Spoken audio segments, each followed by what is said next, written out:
Olá pessoal, tudo bem? Boa noite, boa tarde, bom dia, enfim. Tô aqui hoje para poder falar um pouquinho sobre algumas características. Existem várias pessoas aí publicando diversos vídeos sobre características da pessoa autista, da pessoa com altas habilidades de superdotação, e eu gostaria também de dar minha contribuição para esse tema. E eu não preparei roteiro nenhum, que eu falar aqui está relacionado aos meus estudos, à minha vivência, minha vida cotidiana, minhas práticas, enfim.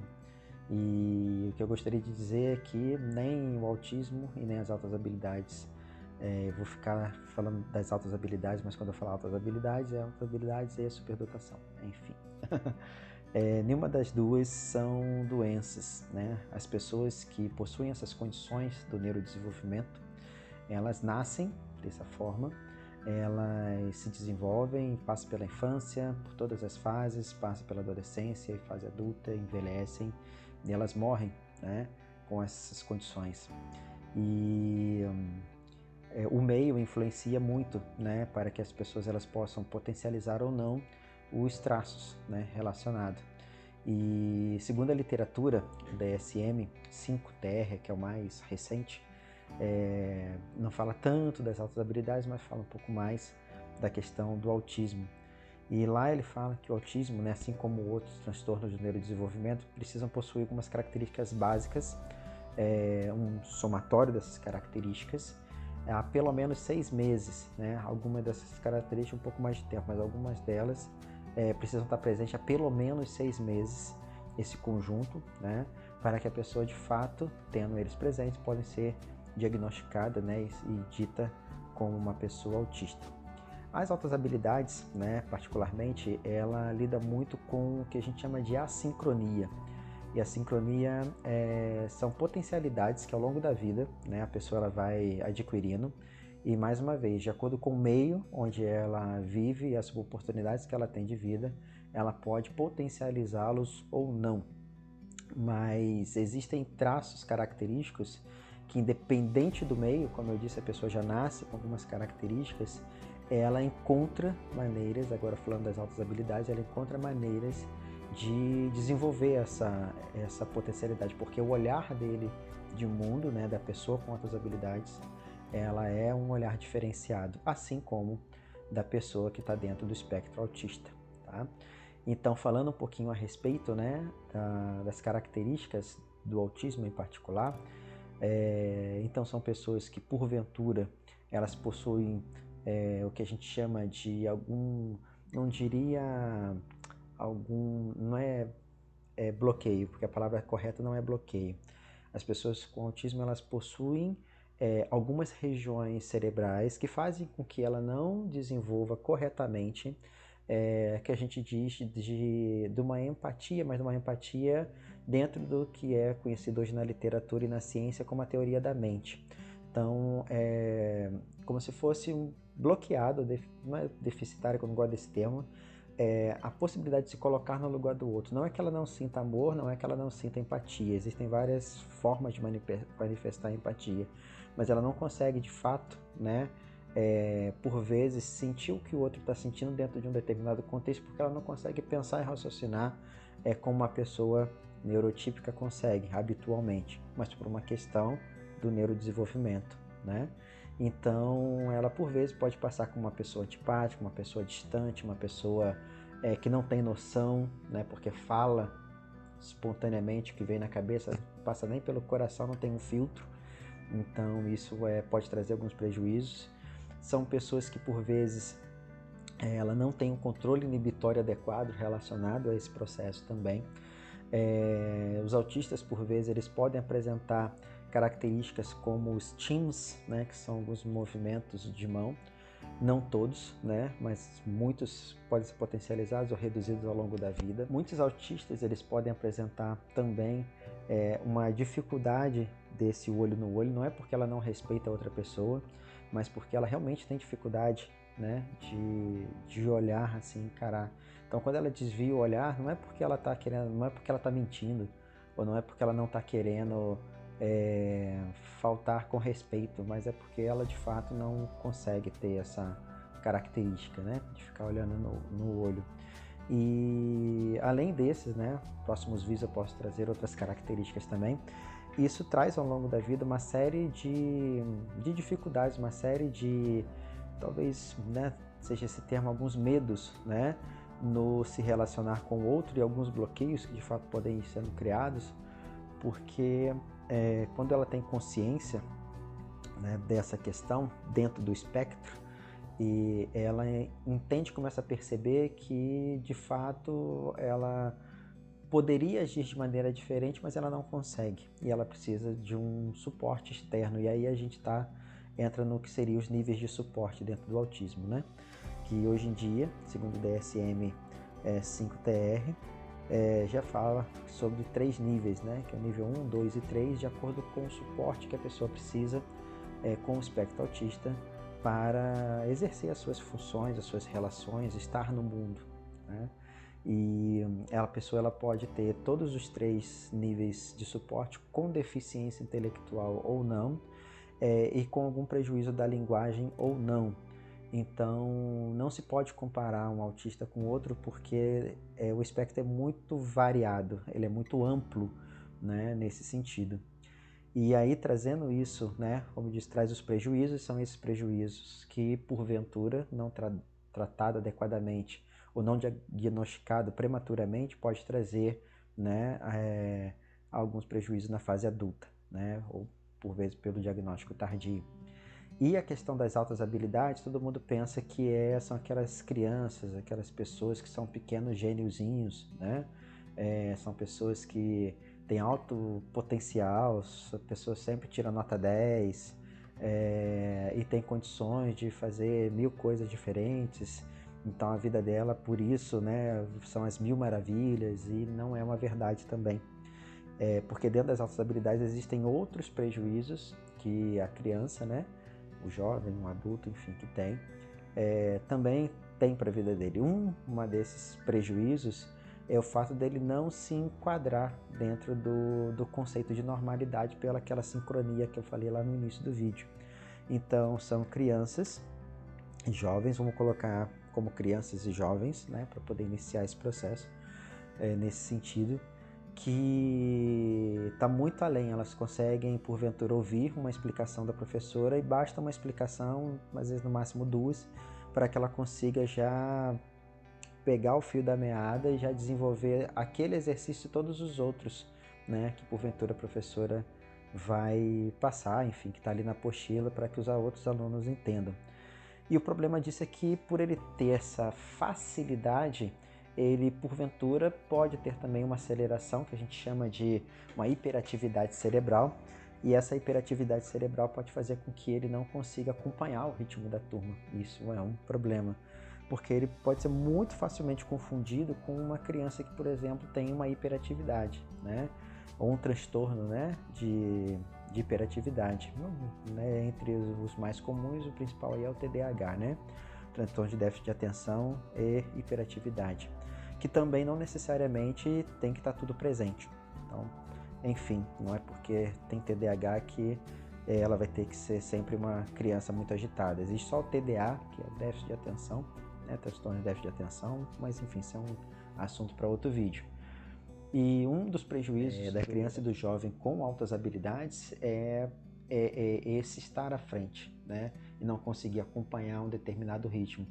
E é facilmente uma criança que sofre muito bullying, né? Também, além da criança autista, é uma criança que sofre muito bullying, porque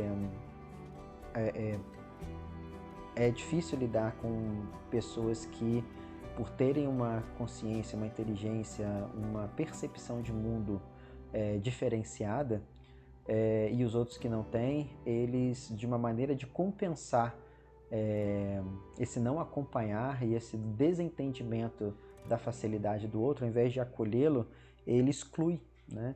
Porque é o diferentão, é o cara que às vezes ele só vai ser amigo na véspera da prova, que vai estudar junto ou no dia da prova, porque é aquele cara que sabe tudo, né? E vai dar cola, enfim, esse tipo de coisa. É o cara que às vezes ele só serve para poder fazer o trabalho de casa, porque todo mundo sabe que ele consegue fazer, né, o trabalho e dá conta de fazer tudo sozinho. Ele consegue fazer um trabalho de 5 né, alunos, e isso com o tempo começa a incomodá-lo, então ele começa a se afastar das pessoas, porque ele começa a perceber que as pessoas só estão perto dele por interesse, por puro interesse. E isso é um outro prejuízo. Ele começa a ter esse distanciamento, né, para não sofrer bullying e pelo entendimento, né, das pessoas que acabam abusando da boa vontade dele por conta desse diferencial, desse coeficiente aí de inteligência, mas não necessariamente relacionado, não precisa ter um coeficiente de inteligência tão elevado para que a pessoa seja considerada com altas habilidades de superdotação. Ah, Flávio, mas eu estudei e eu li que para ser superdotado tem que ter um QI acima de 110, 115, 120, né? Preconiza-se que no Brasil tem que ter uma porcentagem de 99, 98, 99% e acima de 130 de QI. O que é parcialmente verdade. Por quê?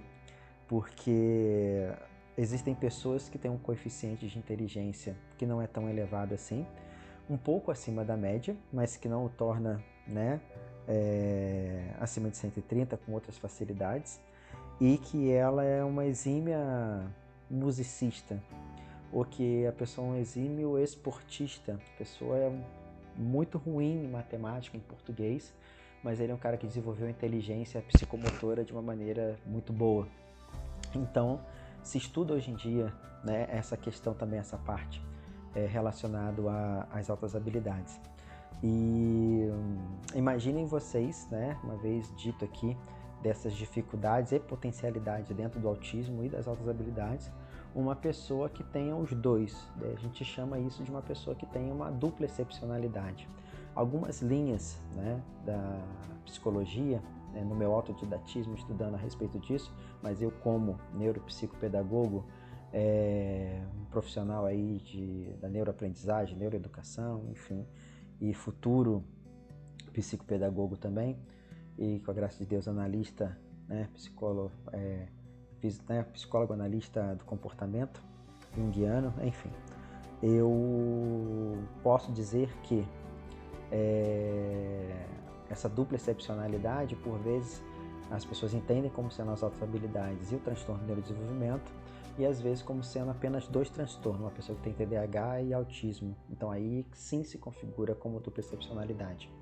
Mas a grande maioria das pessoas hoje em dia, elas entendem que qualquer condição relacionada ao neurodesenvolvimento, independente do transtorno em si, porque o altas habilidades está relacionado, né, uma condição do neurodesenvolvimento, ela já pode se caracterizar como uma dupla excepcionalidade. E existem pessoas que que têm uma múltipla condição, né? Na dupla excepcionalidade a gente pode falar também que é uma dupla condição. E tem pessoas que têm uma múltipla condição, ou seja, que tem TEA, que tem TDAH, que tem altas habilidades. Pode acontecer outras possibilidades dentro desse processo, né? E requer muito estudo para poder conseguir identificar isso ainda em tenra idade, né? Na fase ainda de criança, né?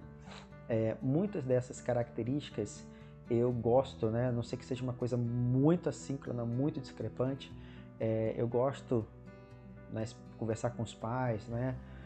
Para a gente deixar o tempo passar um pouquinho e ajustando todos os traços, né, que a gente já consegue identificar na criança para potencializar aqueles que estão trazendo prejuízo nesse momento para ela, sendo diagnosticadas ou não com algum transtorno do neurodesenvolvimento, autismo, TOC, TOD, ou talvez até uma dislexia aí relacionada a esse processo, né, transtorno de aprendizagem, né, uma dislexia, uma descalculia, enfim, desortografia, porque caminham juntos também, né, se sobrepõem. Transtorno de aprendizado já tem aí muito a ver com a questão, muito mais a ver com a questão do TEA, por exemplo.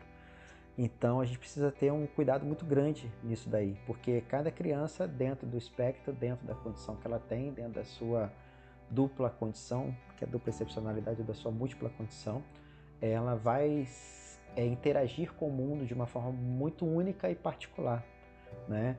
E esse diálogo é um diálogo que eu estou começando, né? Estou expondo, né, esse tema, na realidade, porque nunca foi tão vigente, nunca foi tão falado disso, mas porque a facilidade hoje para se chegar, né, a um diagnóstico, para se os estudos, né, a parte científica mesmo, tudo baseado na questão científica, né, que se tem hoje em dia, dos estudos aí da neurociência, principalmente a partir da década de 1990 para cá, tem ajudado bastante, né, nessa visão, nesse desenvolvimento, dessa questão, né? Então, enfim, isso é só um primeiro apanhado a respeito disso. Quem já viu os meus vídeos sabem do que eu estou falando, porque eu falo com propriedade sobre o assunto por ser uma pessoa, né, adulta com diagnóstico tardio de autismo tipo 1, né, nível 1 de...